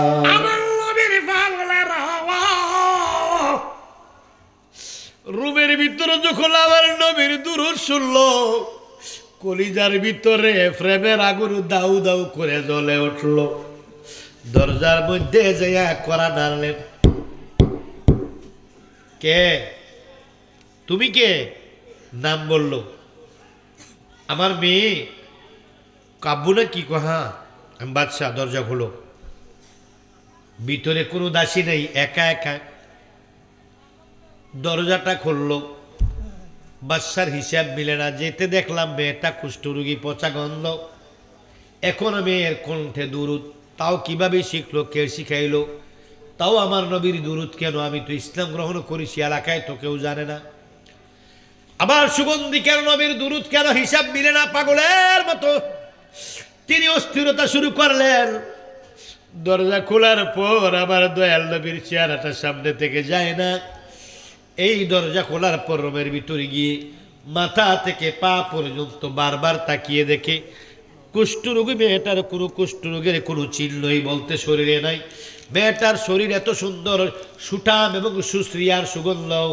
ওই মেয়ের গা থেকে, জবান থেকে, ওই মেয়ের চুল থেকে, পোশাক থেকে, শরীর থেকে নূর চমকাচ্ছে, আর কি সুগন্ধি বের হচ্ছে। আর রুমের ভিতরে এত সুন্দর কি সুঘ্রাণ। জীবনে কোনো আতরের গোলাপের মধ্যে, কোনো আতরের মধ্যে, সেন্টের মধ্যে, কোনো গোলাপের মধ্যে এত গন্ধ তিনি সুগন্ধ পায় নাই। উনিও পলক নয়নে তাকিয়ে কি বলবেন, হাঁ করে তাকিয়েছে। মনে হয়ে গেল সেই রাহমাতাল লিল আলামিনের কথা। আমার নবীর কাছে যখন বলেছিল, হুজুর আমার একটা দরখাস্ত আছে, নালিশ আছে ইয়া রাসূলুল্লাহ। আমার নবী কয়, যাও যাও, বলতে হবে না, আমি জানি। ওই কথাটা মনে হওয়ার পর হিসাব মিলে গেল। এবার পা থেকে মাথা পর্যন্ত তাকায়, বুড়ো মার দিকে, মেয়ের দিকে তাকাইয়া, মেয়ের দিকে তাকাইয়া তাকাইয়া বাবা কান্দে। বাবার দিকে তাকাইয়া তাকাইয়া মেয়ে কান্দে। ডাক ডাক কয়, মা, মা গো, তোর না কুষ্ঠরোগ ছিল রে মা, তুই কেমনে এত ভালো হয়ে গেলি, এত সহজে ভালো হয়ে গেলি? তোর দেহে এত সুন্দর আর এত সুগন্ধ তোর মধ্য থেকে বের হচ্ছে। মা রে, তোর কে ভালো করলো? ডাক্তারের নাম কি? একটা চিল্লাল দিয়া, দুই হাত মুখের মধ্যে চিল্লাল দেয়া, কম্মা ওই ডাক্তারের নাম দুনিয়ার কোন ডাক্তার না গো। ওই ডাক্তার হলো প্রেমের ডাক্তার, ওই ডাক্তার হলো আমার নবী সারওয়ার। সেই প্রেম রোগের ডাক্তার আমার নবী সারওয়ার। প্রেমের রোগী দেখে বৈশা মদিনা চেম্বার। সেই প্রেম রোগের ডাক্তার আমার নবী সারওয়ার। প্রেমের রোগী দেখে বৈশা মদিনার চেম্বার। ওরে মদিনায় তার বসত বাড়ি, ওরে মদিনায় তোর বসত বাড়ি, আরশ ফুরে ঠিকানা। মন যেতে চাই সোনার মদিনা, আমার মন যেতে চায় মদিনা গো, মন যেতে চায় মদিনা, মদিনা মোর আসল ঠিকানা। এ বন্ধু, মেয়ে ডাক দেখ, কই বাবা গো, ডাক্তারের নাম হলো নবী কামলেওয়ালা। কেমনে দেখলি, কিভাবে চিল্লি? ডাক দিয়ে কয়, আল্লাহ, আপনি যে মক্কার জমিনে দয়াল নবীর কাছে নালিশ দিয়েছেন, নালিশ দেওয়ার সঙ্গে সঙ্গে যেই নবী চন্দ্রকে দ্বিখণ্ডিত করেছেন, যেই নবী সূর্যকে ডুবিয়েছেন, চন্দ্রকে ডুবিয়েছেন, দিনকে রাত করেছেন, রাতকে দিন করেছেন, ওই নবী কামলেওয়ালা একই সময়ে আমার ঘরে আপনি নালিশ দেওয়ার সঙ্গে সঙ্গে আমার নবী কামলেওয়ালা আমার রোগের ভিতরে হাজির হইয়া গেছে। আমার নবীর নুরানি থুতু মুবারক দেয়া আমার শরীরের মধ্যে যখন থুতু মুবারক লাগাই আমার নবী একটা ফু দিছে, সঙ্গে সঙ্গে কুষ্ঠ রোগ ভালো হয়ে গেছে আমার শরীরে। দয়াল নবী কামলেওয়ালার যে আতরের ঘ্রাণ পাচ্ছেন আব্বা, সুগন্ধ পাচ্ছেন, ওটা আতর না, সুগন্ধি না গো বাবা, এটা হলো দয়াল কামলেওয়ালা নবী কামলেওয়ালার থুতু মুবারক। পাগল বানাইলি দয়াল রে আমায়, দেওয়ানা বানাইলি দয়াল রে, নামের সুদায় আমার খাওয়াইলি দয়াল রে, নামের সুদায় আমার খাওয়াইলি। বাবা এবার চিল্লালি আম্মা আম্মা কইয়া বের জবানের মধ্যে গলা, বের গলার মধ্যে বুকের মধ্যে বাবা জড়াইয়া ধরিয়া চাপ দিয়া ধরে কান্দে আর কয় মা রে, ও মা খবর শুনবিনি? আমি আমার দয়াল নবী কামলেওয়ালার গোলাম সাইয়াছি, আমি আর বাদশাহী চাই না রে মা, আমি এখন দয়াল নবীর গোলাম। এই পরিচয়টাকে বেছে নিয়েছি আমি। আমার দয়াল নবীর হাত মুবারকের মধ্যে ধরে আমি পড়েছি লা ইলাহা ইল্লাল্লাহ সাল্লাল্লাহু আলাইহি ওয়াসাল্লাম। আমার নবী কামলেওয়ালার প্রেমের মালা গলায় পড়ছি রে মা, মারে ও মা তুই পড়বি। মেয়ে ডাক দেখ আব্বা, তুমি যখন মক্কার জমিনে কালমা পড়ছিলা আব্বা, সেই সময় আমিও দয়াল নবীর সঙ্গে কালেমা পড়া ফালাইছি। ও বন্ধু, নবী কামলেওয়ালা রাহমাতাল লিল আলামিন, আমার নবী মায়ার নবী দয়ার নবী রাহমাতাল লিল আলামিন, যদিও তিনি কি বাহ্যিক স্বরূপে একজন মানুষ, হাকিকতে হলো নূরুন আলা নূর, সাল্লি আলা নূর সাইয়্যিদুল আলম সাইয়্যিদুল মুরসালিন খাতামুন নবিয়্যিন হাদিসুল মুআরিফিন রাহমাতাল আশিকিন। আমার নবী কামলেওয়ালা রাহমাতাল লিল আলামিনের প্রেমিক হতে পারলে কবরও ভয় নেই, আসলে ভয় নেই, মিজানও ভয় নেই। আমার নবীর প্রেমিক হও, আল্লাহ রাখবেন দিয়ে কয় কুল ইন কুনতুম তুহিব্বুনাল্লাহ ফাত্তাবিউনি ইউহিব্বুকুমুল্লাহ। আল্লাহ ডাক দিয়ে কয় নবী গো বলে দিন, আপনি বলে দিন, যদি কেউ আমি আল্লাহকে ভালোবাসতে চায় সে যেন আপনি নবীকে আগে ভালোবাসে। আল্লাহ ডাক দিয়ে কয় ইয়া রাসূলুল্লাহ মান ইউতি রাসূল ফাকাদ আল্লাহ, নবী আপনি বলে দিন কেউ যদি আমি আল্লাহকে অনুসরণ করতে চায় শুধু যেন আপনি নবীকে অনুসরণ করে, আপনার অনুসরণ হবে আমার অনুসরণ। জোরে বলুন সুবহানাল্লাহ। হে রাসূলুল্লাহ, ইয়া হাবিবাল্লাহ, নবী গো, ও নবী আপনি বলেন মায়ার নবী দয়ার নবী, আপনাকে আমি কাউসার দান করেছি, জান্নাত দান করেছি, শাফাতের মালিকানা করে দিয়েছি। আপনাকে যারা চিনবে, জানবে, বুঝবে, আপনাকে যারা মুহাব্বত করবে, তাজিম করবে, মুহাব্বত করবে, আপনি নবীকে যারা ইজ্জত করবে, আপনি নবীকে যারা অনুসরণ করবে, আপনি নবীজিকে যারা কি করবে, আদর্শ যারা মানবে, লাকাদ কানা লাকুম ফি রাসূলিল্লাহি উসওয়াতুন হাসানাহ, নবীজির আদর্শ হলো সর্বোত্তম আদর্শ। এই আদর্শ যারা মনে মনে ধারণ করবে, নবীজিকে মুহাব্বতের সহিত যারা ভালোবাসবে, আমার আল্লাহ কয় তাদেরকে লা খাউফুন আলাইহিম ওয়া লা হুম ইয়াহজানুন, তাদের দুনিয়াতেও ভয় নেই, আখিরাতেও ভয় নেই, কোনো চিন্তা নাই। আল্লাহ কয় তাদেরকে আমি চিন্তা মুক্ত দুনিয়াও রাখবো, কবরেও রাখবো, আসরেও রাখবো, মিজানেও রাখবো, ফুলসেরাতেও রাখবো। জান্নাতের জন্য তারা কাঁদতে হবে না, যারা নবীর প্রেমিক হবে জান্নাত তাদের জন্য কাঁদবে। জোরে বলুন সুবহানাল্লাহ। একটু দাঁড়িয়ে নবীজিকে সালাম